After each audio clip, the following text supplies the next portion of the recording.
আসসালামু আলাইকুম। সবাইকে ঈদ মোবারক জানিয়ে আজকে ঈদের সকালের রান্না আপনাদের সাথে শেয়ার করে ফেলবো। ঈদের সকালের কলিজা রান্না, এটা সবাই আমরা খেতে পছন্দ করি। এর সাথে গরুর পাঁচনিশানি যেই গোস্তটা থাকে সেটা দিয়েই রান্না হবে।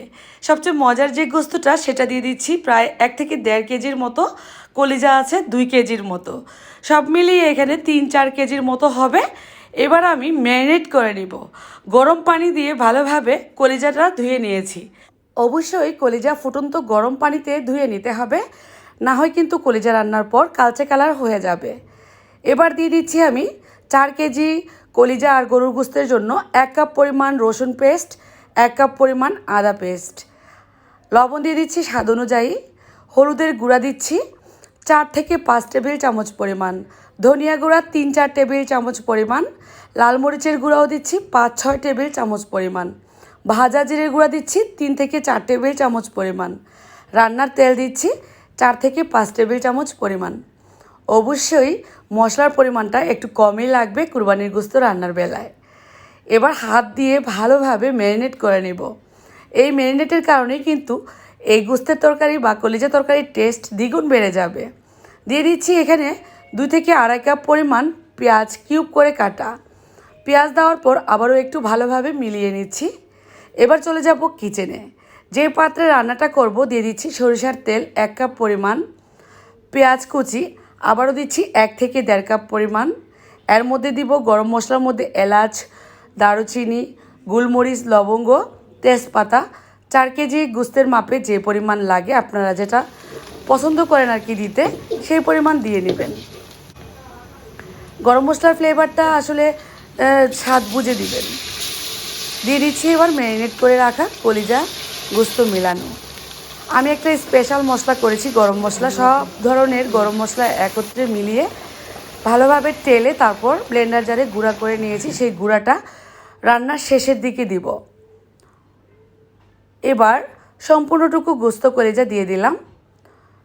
এখানে পাতিলটা যদিও ভরে গেছে, আমি এখানে একটু পানিও ইউজ করব না। কুরবানির গরুর গোস্ত বা কলিজা যেটাই রান্না করি না কেন পানি মোটেও লাগবে না। ঢাকা দিয়ে ঢেকে দিব, এ থেকে পর্যাপ্ত পরিমাণে পানি উঠে আসবে আর আস্তে আস্তে করে তরকারি কালারটা চেঞ্জ হতে থাকবে।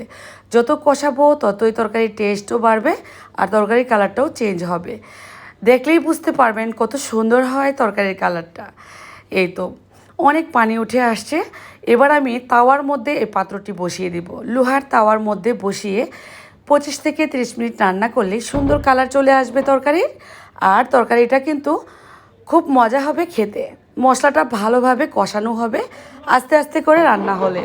এবার তরকারিটা হয়ে গেছে, শেষের দিকে গরম মশলার গুঁড়া দিচ্ছি 1 চা চামচ পরিমাণ। এই যে এটা হচ্ছে এলাচ, দারচিনি, লবঙ্গ সব কিছু একসঙ্গে করে নিয়েছিলাম। ভাজা জিরের গুঁড়া দিচ্ছি আবারও 1 টেবিল চামচ পরিমাণ। একদম শেষের দিকে এই গুঁড়া মশলাটা দিলে সুন্দর ফ্লেভার আসবে এই তরকারির মধ্যে।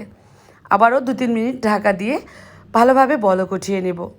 যেহেতু তাওয়ায় বসিয়ে রাখছি, ওইভাবে বলক না উঠলেও সুন্দরভাবেই কিন্তু ঢাকনা দিলে বলক উঠতে শুরু করবে।